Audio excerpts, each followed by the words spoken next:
ចឹងថ្ងៃនេះខ្ញុំមកបង្ហាញពីរបៀបបង្កើត account Facebook ក្រៅប្រទេសស្ថិតនៅប្រទេសថៃបាទចឹងបងប្អូនជាដំបូងបងប្អូនដំឡើងកម្មវិធីពីរនេះមកបាទកម្មវិធីពីរនេះបាទកម្មវិធី Spider VPN និងកម្មវិធី Fake GPS បាទបងប្អូនដំឡើងពីរហ្នឹងមកបើឲ្យវាដំណើរការមកបាទតមកបងប្អូនចូលក្នុងទម្រង់ Facebook បាទ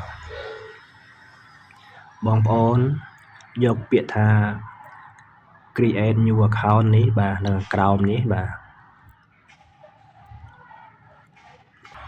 កន្លែងនេះគឺត្រកូលរបស់បងប្អូនកន្លែងនេះគឺឈ្មោះបាទបងប្អូនដាក់ឈ្មោះអីដាក់មកបាទ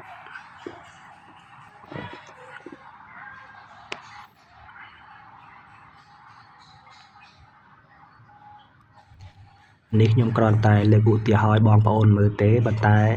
បងប្អូនដាក់ឲ្យដល់អត្តសញ្ញាណប័ណ្ណរបស់បងប្អូនក៏បានដែរបាទ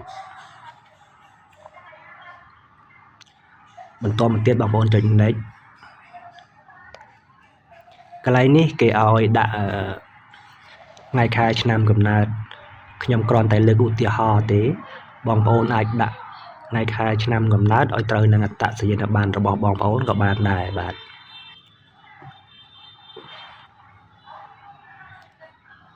ទៅទៀតបងប្អូនចុចកន្លែងនេះបាទចុចទៅបាទ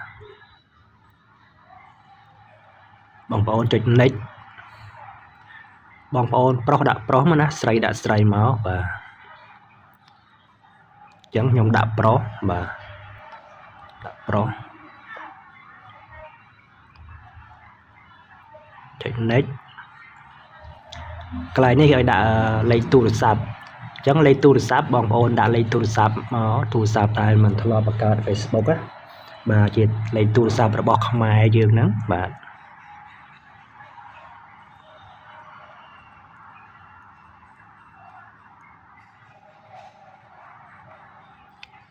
រួចហើយបងប្អូនចុច next កន្លែងនេះគេឲ្យដាក់ password បាទបងប្អូនដាក់ password បន្ទាប់ពីដាក់ password រួចហើយបងប្អូនចុច next បាទ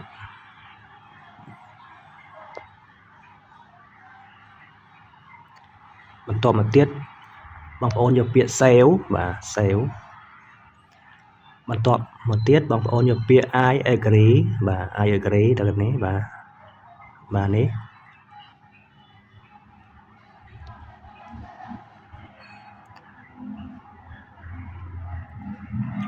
បន្ទាប់មកទៀតបើវាចេញទម្រង់បែបនេះដោយសារតែលេខខ្ញុំធ្លាប់បានបង្កើត account រួចម្ដងហើយអញ្ចឹងបងប្អូនកុំចុចយក yes login បាទបងប្អូនត្រូវតែយកអាកន្លែងអាក្រោមនេះបាទនេះយកអាក្រោម continue បាទ create account បាទ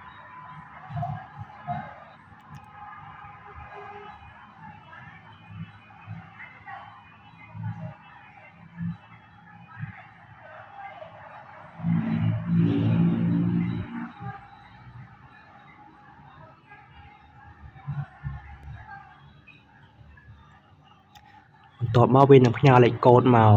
តែនេះខ្ញុំដាក់លេខកូដរួចហើយបាទឥឡូវនេះលេខកូដក៏បានដាក់រួចហើយដែរកន្លែងនេះគេឲ្យដាក់ profile អញ្ចឹងយើងដាក់មកបាទដាក់ profile បងប្អូនមានរូបអីដាក់រូបហ្នឹងមកបាទ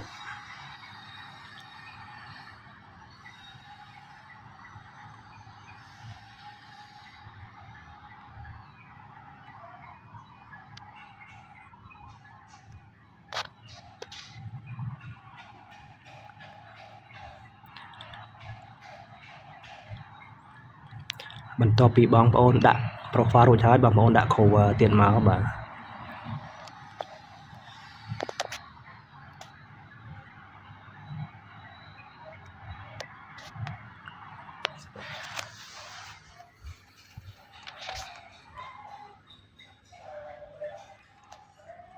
បាទឥឡូវនេះ account Facebook ថៃរបស់យើងគឺបង្កើតបានជោគជ័យ 100% ហើយបាទ